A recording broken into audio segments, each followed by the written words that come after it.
Good evening. Welcome to another edition of Sports Buzz. Over the next 30 minutes, we take a closer look at our big sporting stories as we reach the fag end of this particular year. I am Anil Thomas. Let's get started this Friday evening with the top headlines.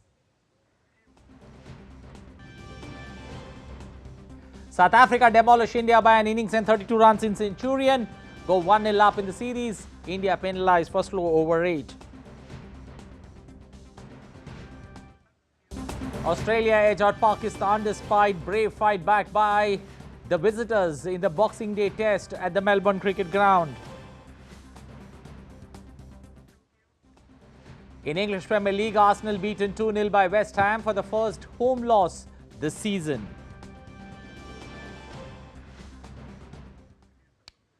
Well, now for the stories in detail. India's batting once again failed to live up to the billing as the visitors lost the first test against South Africa by an innings and 32 runs in Centurion. South African bowlers ran through Indian batting lineup to claim victory inside 3 days and ensure their proud home record against the tourists remain intact. India's abysmal run on the overseas tour continues as South Africa bowlers run through the Indian batting lineup to claim a victory by an innings and 32 runs in the first test match at Centurion. The hosts bundled out visitors for modest 131 in their second innings after South Africa had scored 408 runs in their first innings, taking a lead of the 163 runs at Centurion. The exalted Indian batting lineup collapsed as debutant Nandre Berger took 4 wickets, Marco Jansen 3 and Kagiso Rabada 2. Only Virat Kohli provided some resistance with 76 runs. South Africa had begun the day with 11-run lead on 256 for 6, with Dean Elgar moving from 140 to 185. He and Marco Jansen put on 111-run partnership for the 6th wicket. Jansen was 84 not out, his highest test score. The test started with India losing wickets in heaps as Rabada and debutant Berger troubled them with their sea movement. The only fighter in the first innings was KL Rahul, who scored a magnificent 100 to help India get to 245 in the first innings. With only 2 tests being played, South Africa cannot lose the series and remain the only country where India have yet to win an away series. India has lost last 5 test matches in South Africa, England, New Zealand and Australia. There is some help for the Pacers. In 2023, India lost to South Africa by an innings and 32 runs and Australia by 209 runs. In 2022, India's performance was no better. They lost to England and South Africa by 7 wickets. Sports Desk, DD India. Well, and with the loss, India's hopes of winning their maiden test series in South Africa have ended. With now the possibility of a max win in Johannesburg that could in all likelihood help India level the series. Indian skipper Rohit Sharma had no problems admitting that his team simply wasn't good enough. Speaking in the post-match presentation, the Indian skipper said that their batting was a big letdown in both the innings. He said, KL Rahul batted brilliantly, but we failed to exploit conditions with the ball. Batting was poor in the second innings. Virat batted brilliantly, but if you have to win a test, everyone has to come together and play collectively. We failed to do that. Guys have come here before. We understand what to expect from the conditions. Every individual has his own plan. Our batters were challenged at different times. We didn't adapt well. We didn't bat well both times, and that is why we stand here. Rohit further went on to defend his bowlers. He said the bowlers did try their best, but it just didn't work. He went on to say, and I quote, Bumrah bowled well. We all know his quality. All he wanted was a bit of support from the other side, which he didn't get. To be honest, that happens once in a while. All the other 3 bowlers that were trying, they were trying really hard, bending their back, but it didn't work out. It didn't happen the way we would have wanted to. But again, games like this teach you a lot of things. What you need to do as a group, as a bowling group, hopefully they can understand what went wrong and then try and come back a little stronger from this particular game. Indian team was penalised for a slow over rate in the first test against South Africa in Centurion. Indian team lost 2 points in the ICC World Test Championship standings. And players were fined 10% of their match fee. The ICC match referee Chris Broad imposed a sanction on Rohit Sharma-led team for being 2 overs short of the target. As per the rules, players are fined 5% of their match fee for every over. If the side fails to bowl in the allotted time, Rohit Sharma pled guilty to the offence and accepted the sanction. India lost the test by an innings and 32 runs inside 3 days. South African captain Themba Bavuma has been ruled out of the New Year's Test against India. He suffered a hamstring strain that kept him out of most of the Boxing Day Test match. Dean Elgar will lead South Africa in what will be his final test. Meanwhile, Zubair Hamza has been added to the South African team. Bavuma hurt himself in the first morning of the match when he chased a delivery. He left the field immediately and was sent for a scan which revealed a strain. Indian pacer Avesh Khan has been added to the squad for the second test against South Africa as a replacement for Mohammad Shami, who remains unavailable due to an injury. Shami was ruled out for the second test, prompting the board to name Avesh as his replacement. Avesh was part of the Indian team that defeated South Africa in the three-match ODI series in which he took 6 wickets. The second test will be played at Newlands in Cape Town from Jan 3rd to the 7th. Indian women succumbed to their 6th consecutive loss and 8th in a row at home, despite recording their highest ever ODI total against Australia on Thursday. Australia brushed India's side with a commanding 6-wicket win in Mumbai. Chasing to bat first after winning the toss, India scored 282 for 8. Jemima Rodriguez stopped scoring for India with 82. Then late strike from Pooja Vastrarkar propelled India to 282.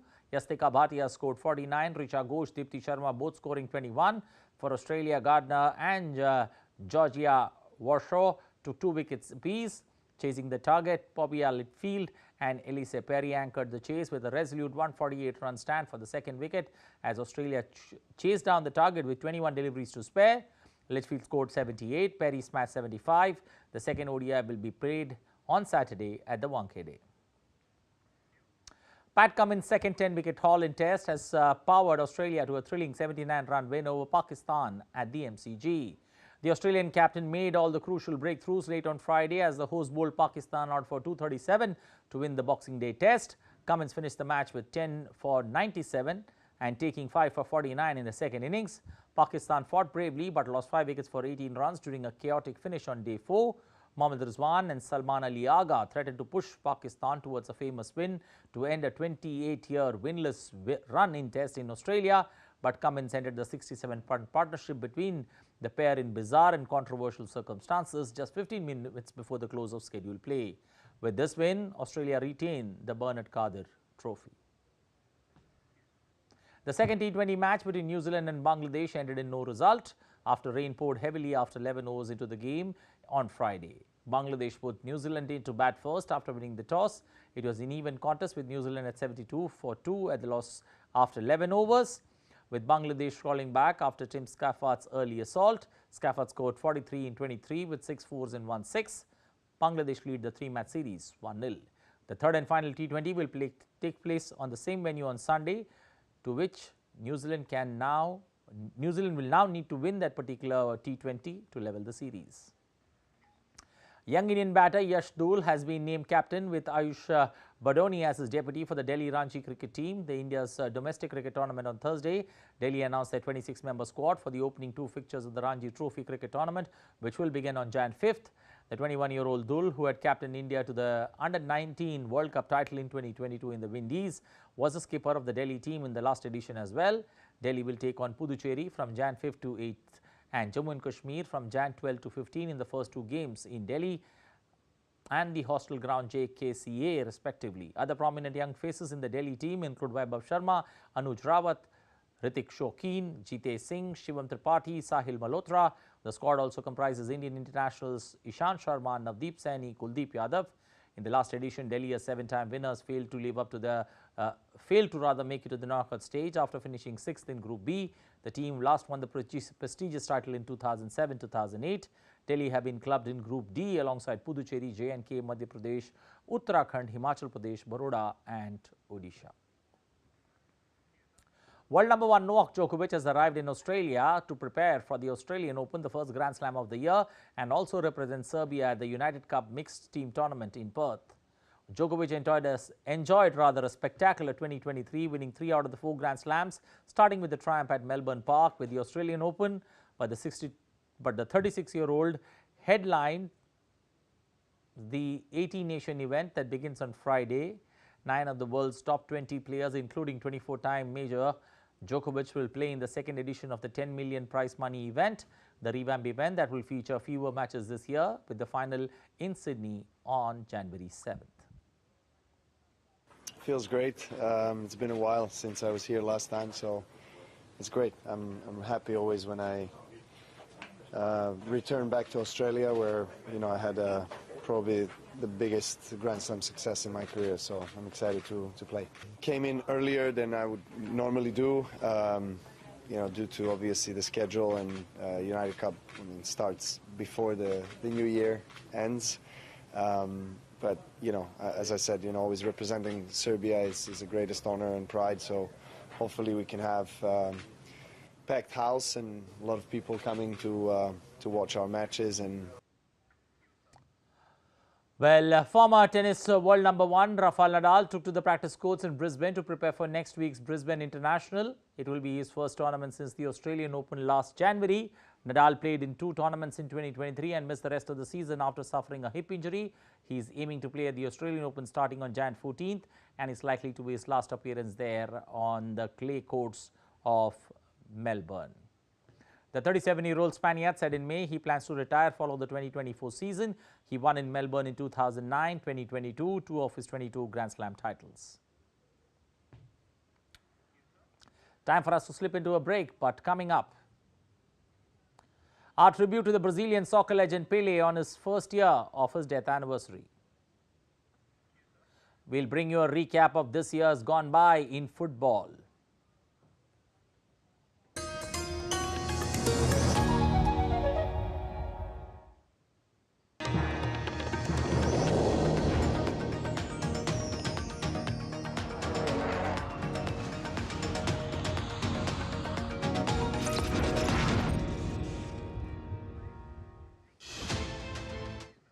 Welcome back once again. Now on to football. Arsenal missed a chance to go back to the top of the English Premier League as they succumbed to a shock home defeat to an impressive West Ham side. Goals from Thomas Shokek in the 13th minute and former Arsenal playmaker Mavropanos in the 56th, combined with a stout defensive display, gave West Ham a win at the Emirates as Arsenal slumped to their first home loss on Friday. Mikel Arteta's side were denied a chance to return to the top of the table above Liverpool after VAR decided the ball was still in play when West Ham moved ahead against the run of play in 13 minutes. David Moyes' men move above Manchester United into 6th place in the table with a third straight win, 3 points behind Spurs in 5th, while Arsenal remain 2 points behind leaders Liverpool at the halfway stage of their campaign. Cameroon coach Rigobert Song included goalkeeper Andre Onana but dropped striker Eric Maxim Choupo-Moting when he named their squad for next month's African Cup of Nations final on Thursday. Onana has walked out on Cameroon after a row with Song at last year's World Cup in Qatar, but returned after reconciliation with the coach to help Cameroon qualify for the Cup of Nations finals in Ivory Coast, which gets underway on Jan 13th.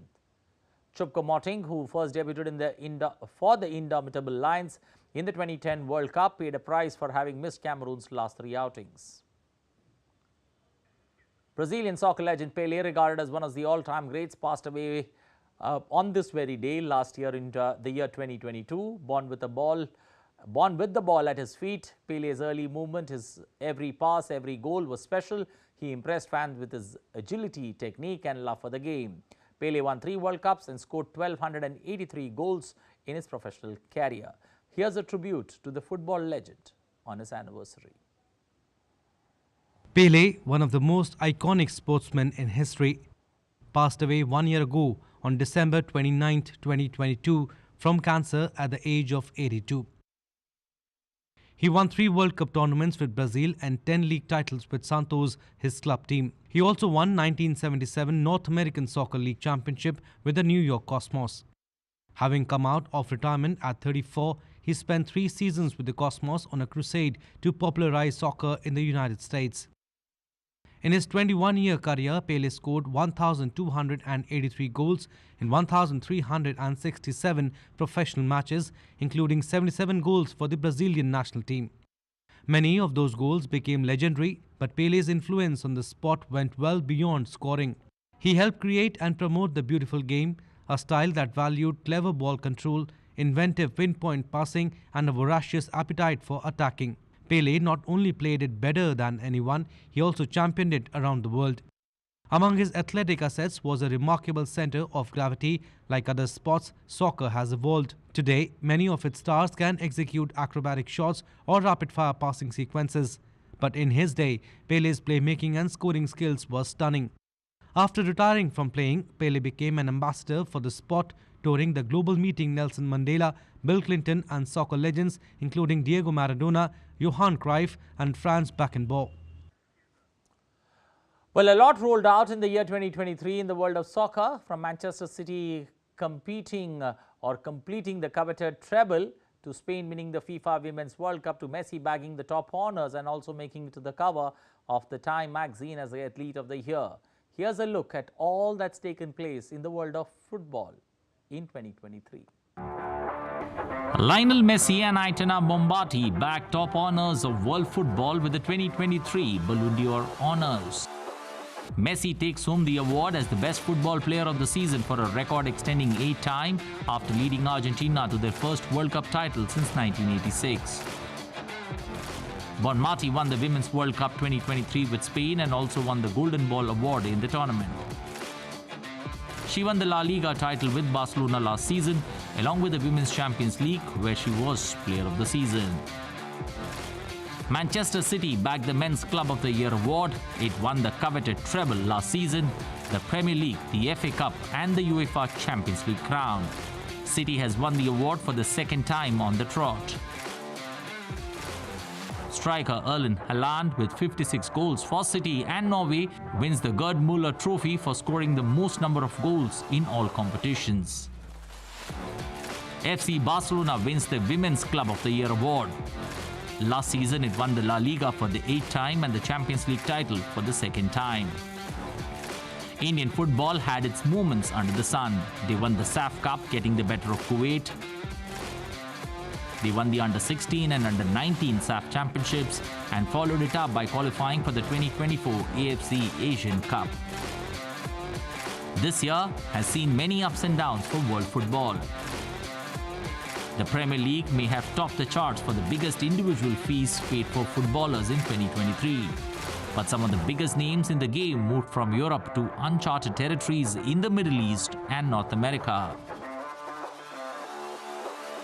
Saudi Arabia's entry to the big-name transfer began with a move that brought Cristiano Ronaldo to the Middle East and opened the door for movers and shakers to deep dive. While Lionel Messi made a shock hop across the Atlantic to the United States. Well, the year 2023 also saw the passing away of several sportsmen or sportspersons who created an unforgettable legacy over time in their respective sporting fields. From football legend Bobby Charlton to India's very own Bishan Singh Bedi to Zimbabwe's Heat Streak. We leave you with this tribute for these sportsmen. Till then, thanks to our team.